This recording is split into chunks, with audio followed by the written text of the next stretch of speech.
शेतकऱ्यांनो, कांदा उत्पादक शेतकरी बांधवांसाठी आताच्या क्षणाची सर्वात महत्त्वाची आणि मोठी बातमी. कांदा संदर्भातील कांद्याच्या भावात वाढ होणार तर कधी, किती आणि कशामुळे होणार, काय महत्त्वाचे कारण, सविस्तर थोडक्यात संपूर्ण लाईव्ह अपडेट बातमी आपण या व्हिडिओच्या माध्यमातून जाणून घेण्याचा प्रयत्न करणार आहोत. तरी महाराष्ट्रातील तमाम कांदा उत्पादक शेतकरी बांधवांनी एकच विनंती, व्हिडिओ शेवटपर्यंत बघा. अतिशय महत्त्वाचा व्हिडिओ जर आवडला तर नक्कीच लाईक करा. सांगा तत्पूर्वी चॅनलवरती नवीन असाल तर या ठिकाणी बघितलं तर आपल्या माझा शेतकरी यूट्यूब चॅनलला सबस्क्राईब करून दुसऱ्याला ब्रेक करून म्हणजे नसेल का, जेणेकरून नोटिफिकेशन तुमच्यापर्यंत पोहोच असते. चला तर मित्रांनो, व्हिडिओला सुरुवात करतो. करू शकता एकंदरीतच या ठिकाणी कांद्याला हमीभाव नसल्याने शेतकरी अडचणीत, साठवणूक केलेला कांदा चाळीमध्ये सडतो आहे.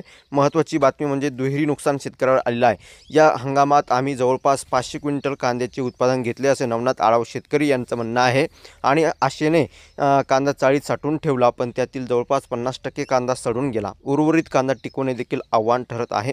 बाजारावर नसल्याने आणि माल खराब झाल्याने आम्ही दुहेरी नुकसान सहन करावे लागत आहे. नवनाथ आढाव शेतकरी. हमीभावाची मागणी बघू शकता. राजू पाटील चिकटगावकर शेतकरी यांचं काय म्हणणं आहे बघू शकता. आणि कृषी मंडळ अधिकारी श्याम पाटील यांचं सुद्धा काय मत आहे, प्रतिक्रिया नक्कीच आपण बघणार आहोत.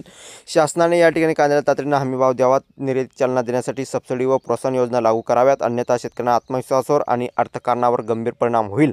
राजू पाटील चिकटगावकर शेतकरी यांचं म्हणणं आहे. त्यानंतर कृषी मंडळ अधिकारी श्याम पाटील यांचं काय म्हणणं बघू शकता. कांद्याची लागवड व विक्री टप्प्याटप्प्याने करणं शेतकऱ्यांना योग्य आहे.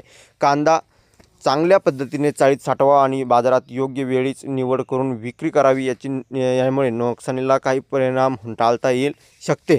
त्याच्यामुळे या ठिकाणी श्याम पाटील कृषी मंडळ अधिकारी यांचं मत आहे. तुमचं काय मत आहे, तुमची काय प्रतिक्रिया नक्कीच मांडा. 35 गावातील शेतकरी संकटात.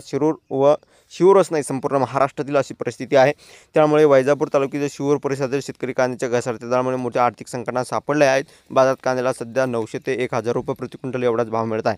आणि या दुहेरी संकटात शेतकरी बांधव सापडला आहे. आधीच कांद्याला भाव नाही आणि उत्पादन खर्चसुद्धा निघत नाही, इतके कवडीमोल भाव कांद्याचा झालेला आहे. त्यामुळे या ठिकाणी सरकारने शेतकऱ्यांकडे दुर्लक्ष केले की काय.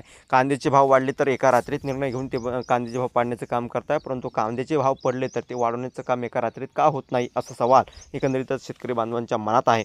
धन्यवाद मित्रांनो, माझ्यावर तोपर्यंत थांबतो. जे महाराष्ट्र